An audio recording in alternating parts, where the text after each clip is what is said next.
ஊர், ஒரு 4 road joint ஆகிற மாதிரி ஒரு ஜங்ஷன், ஒரு பிஸியான ஏரியா, ஆள் நடமாட்டம் அதிகமாக இருக்கக்கூடிய ஒரு ஏரியா. அங்கே சென்டரில் ஒரு முரட்டு ஜல்லிக்கட்டு காலை ஒன்று நின்றுட்டு, காலில் மண்ணை வீசிக்கிட்டு சீறிக்கிட்டு அப்படியே நின்றுட்டு இருக்குது. யாருமே பக்கத்தில் போக முடியல. அந்த இடம் ஒரு கேஷுவலாக மாறணும் அப்படின்னா அந்த காளையை அடக்கி அமைதி ஆக்கினா தான் மறுபடியும் ஒரு பேக் டு நார்மல் சுச்சுவேஷனுக்கு அந்த இடம் மாறும். அந்த ஊரில் இருக்கிற ஒரு சில பேருக்கு மட்டும்தான் அந்த காலை அடங்கும். அவங்க யாருமே அங்கே இல்லை. ஆனால் அந்த க்ரௌட்ல இருந்த ஒரு சில பேர், ஆல்ரெடி அந்த காளையை அடக்கணங்களோடு இருந்த ஒரு சில பேர், எங்களுக்கு இல்லாத அனுபவமா? நாங்க பார்க்காத காளையா, நாங்க பார்க்காத மாடா, நாங்க போய் அடக்குறோம்னு சொல்லிட்டு உள்ள போறாங்க.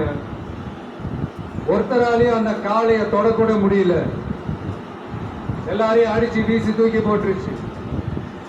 இப்ப என்னடா பண்றது அப்படின்னு பார்க்கும்போது அந்த கூட்டத்தை விலக்கிட்டு ஒரு சின்ன பையன் ஒரு என்ட்ரி ஒண்ணு கொடுக்கறான். உங்களுக்கு தான் தெரியும்ல, டேய் எங்களாலே முடியல, நீ எல்லாம் என்னத்தை போய் கிழிக்க போற, எங்களுக்கு அவ்வளவு அனுபவம் இருக்குது, நாங்களே அடிபட்டு ஓரமா படுத்து கிடக்கிறோம், இவன் விளையாட்டுத்தனமா ஏதோ பண்ணிட்டு கிடக்கிறான், பாவம் அந்த காலை கிட்ட போய் அடிபட்டு சாவ போறான், பச்சா பையன், அந்த பையன், இந்த பையன், அண்டர் எஸ்டிமேட் பண்றது, ஏளனமா பேசுறது, இப்படி ஒரு பக்கம். இன்னொரு பக்கம் பரிதாபப்பட்டு, ஐயோ பாவமே, இப்படி தனியா போய் மாட்டிக்கிட்டானே அந்த காலை கிட்ட, என்ன பண்ண போறானோ அப்படின்ட்டு ஒரு பக்கம் பரிதாபப்பட்டு பேசுறாங்க.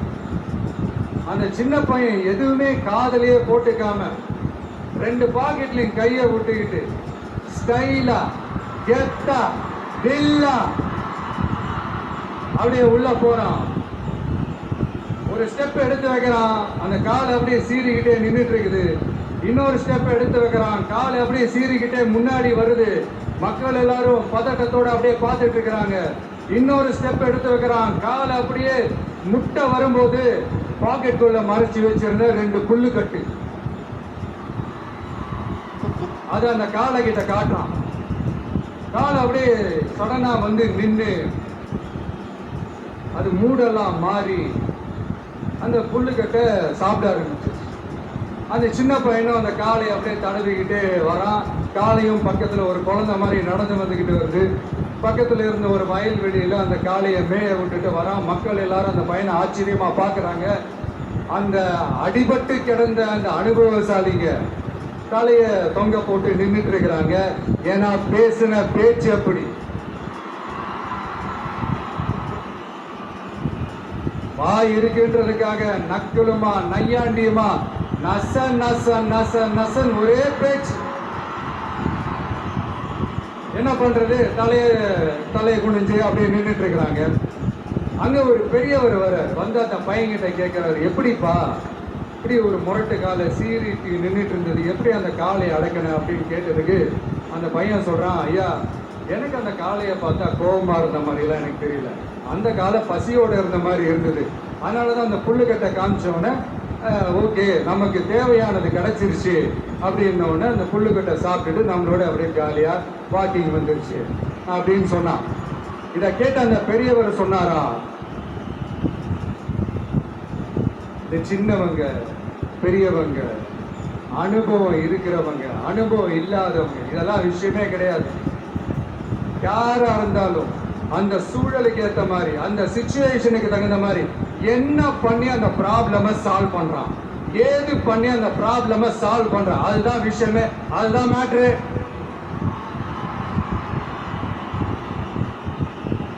நீ சூப்பர்ப்பா, என்ன ப்ராப்ளம் வந்தாலும் நீ சால்வ் பண்ணிடுவ அப்படின்னு முதுகுல தட்டி கொடுத்துட்டு அந்த பெரியவர் போறார்.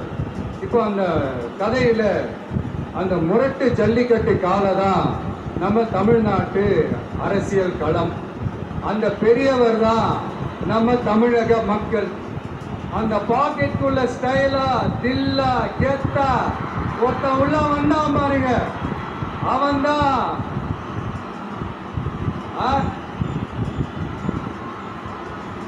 நான் இல்லைங்க, நான் இல்லை, நானு நீங்க நாம எல்லாருமா சேர்ந்து மாபெரும் மக்கள் சக்தியா இருக்கக்கூடிய நம்ம டிவிக்கு, அதுதான் அந்த சின்ன பையன்.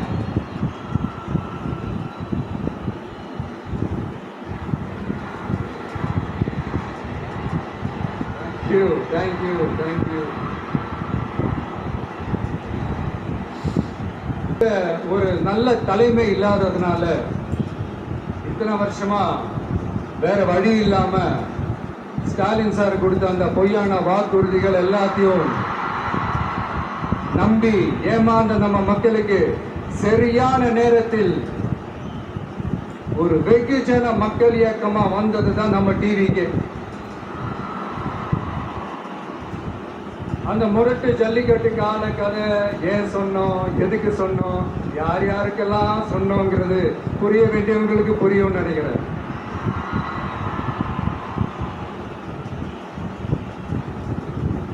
இப்போ நாம ஒவ்வொரு வீட்டில் உயிரா உணர்வா இருக்கிறோம். ஆனா நான் உங்க எல்லாரையும் நேரில் சந்திக்கணும், நீங்க இருக்கிற ஊருக்கே உங்களை சந்திக்கணும் அப்படின்றதான் எனக்கு மனசுல இருக்கிற ஒரு பெரிய ஆசை. ஆனா அந்த சிச்சுவேஷன் ஒரு எதிர்கட்சியா இருந்து கேள்வி கேட்டுட்டு இருக்கிற இந்த நேரத்துல நமக்கு எதிராக என்ன சூழ்ச்சிகள்லாம் நடக்குதுன்றது உங்க எல்லாருக்குமே நல்லா தெரியும். அதனால இப்போ உங்களுக்கு ஒரு வாக்குறுதியை கொடுக்கிறேன். நம்மளுடைய ஆட்சி அமைஞ்சதும் ஒவ்வொரு கிராமத்துக்கும் நான் நேரடியா என்னுடைய சொந்தங்களாகிய உங்க எல்லாரையும் நான் சந்திக்கிறேன்.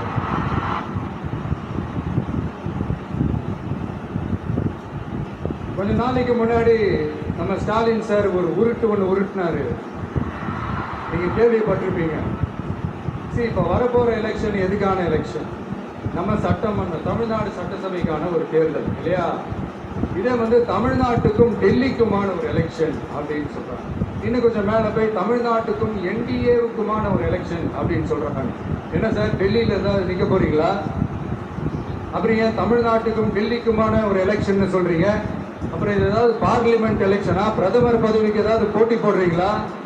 அப்புறம் ஏன் தமிழ்நாட்டுக்கும் என்டிஏவுக்குமான ஒரு எலெக்ஷன் சொல்றீங்க? எங்களுக்கு புரியலையே சார், இது என்ன லாஜிக்னு எங்களுக்கு புரியலையே.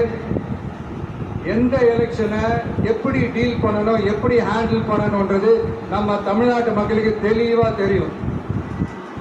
நம்ம தமிழ்நாட்டு மக்கள் மாதிரி ஒரு தெளிவான மக்களை நீங்க பார்க்கவே முடியாது. சூப்பர் கிளாரிட்டியோட சூப்பர் மக்கள் சார் நம்ம மக்கள். இந்த போருக்கு போறதுக்கு முன்னாடி தான் இந்த படை பரிவாரங்களோட போவாங்கன்னு கேள்விப்பட்டிருக்கிறேன். ஆனா நீங்க என்னன்னா இந்த ஒண்ணுத்துக்கும் உதவாத இந்த பால் டப்பாவை உருட்டிக்கிட்டு இருக்கீங்களே சார். உண்மையிலே இந்த எலெக்ஷன் எதுக்கான எலெக்ஷன் சொல்லட்டுமா? தமிழ்நாட்டு மக்களுக்கும் ஊழலுக்கும் நடக்கிற போர், தமிழ்நாட்டு மக்களுக்கும் லஞ்சத்துக்கும் நடக்கிற போர், தமிழ்நாட்டு மக்களுக்கும் இந்த நிர்வாகத்தை சரியா செய்யாத இந்த திமுக அரசுக்கும் நடக்கிற போர், அதாவது தமிழ்நாட்டு மக்களுக்கும் உங்க ஆட்சிக்கும் நடக்கிற போர், தமிழ்நாட்டு மக்களுக்கும் ஸ்டாலின் சாருக்கும் நடக்கிற போர். இன்னும் சுருக்கமா சொல்லணும்னா விஜய்க்கும் ஸ்டாலின் சாருக்கும் நடக்கிற போர்.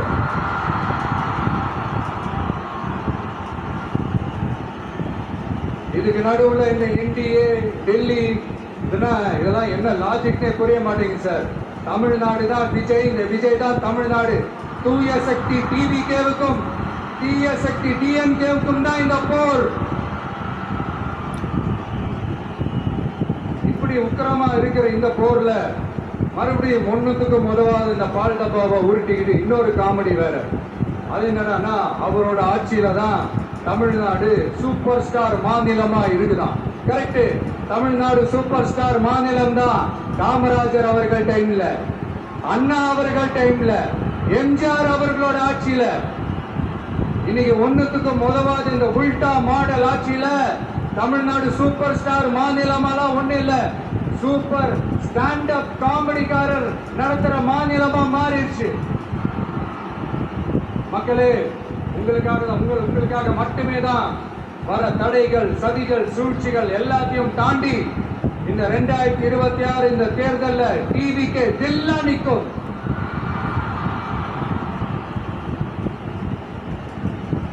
இதுவரைக்கும் நடந்த எலெக்ஷன் வேற, இப்ப நடக்க போற எலெக்ஷன் வேற. ஒவ்வொரு 5 இயர்ஸுக்கும் நடக்கிற எலெக்ஷன் மாதிரி இதை நினைச்சிடாதீங்க.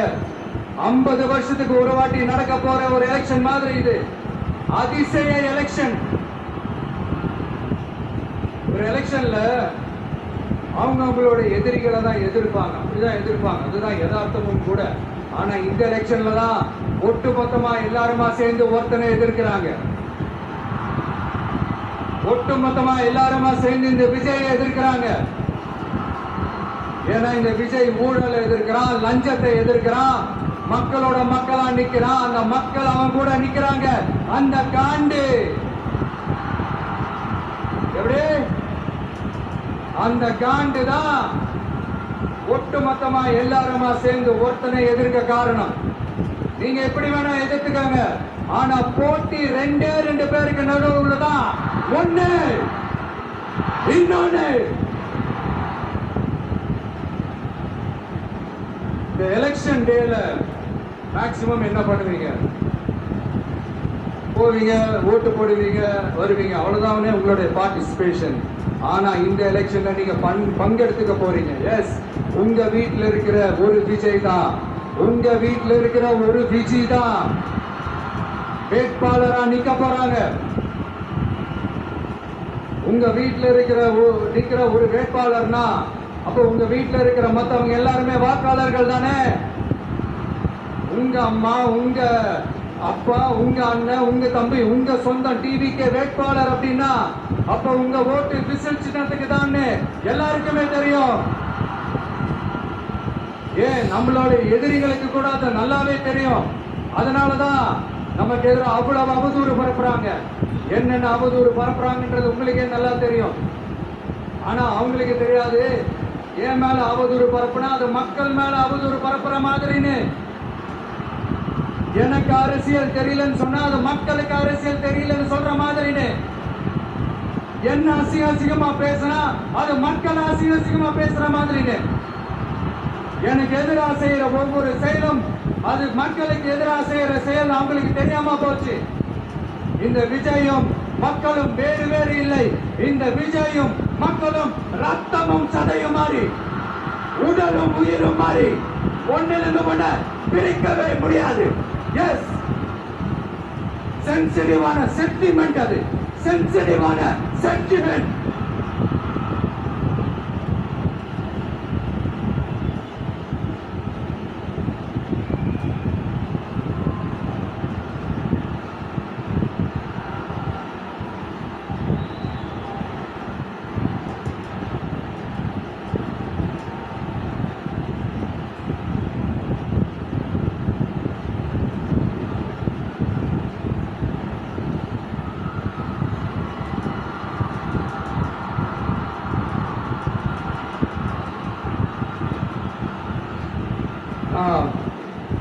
சாரி,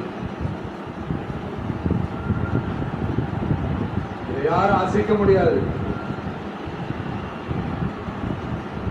மக்களை நேசிக்கிற விஜய் வேணுமா? மக்கள் விரோத ஆட்சி நடத்துற ஸ்டாலின் சார் வேணுமா? இந்த விஜய் நம்புறீங்களா? ஸ்டாலின் சார் நம்புறீங்களா? Proof. This is the proof.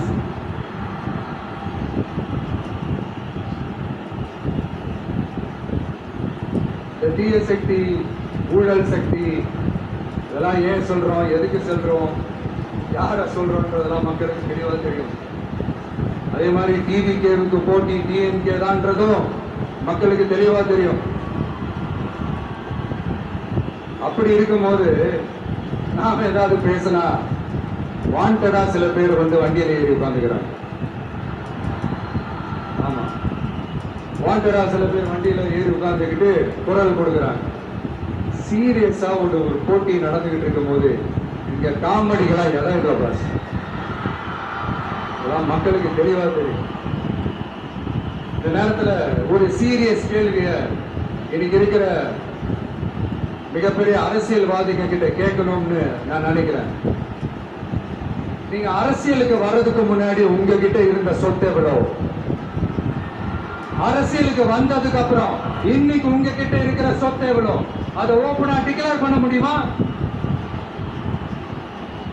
அப்படி வந்த காசெல்லாம் என்னென்ன தொழில் செஞ்சு வந்துச்சு, என்ன வேலை செஞ்சு வந்துச்சு?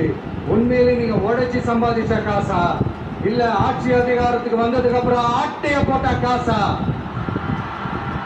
இதெல்லாம் ஓபனா டிக்ளேர் பண்ண முடியுமா? இதெல்லாம் நமக்கு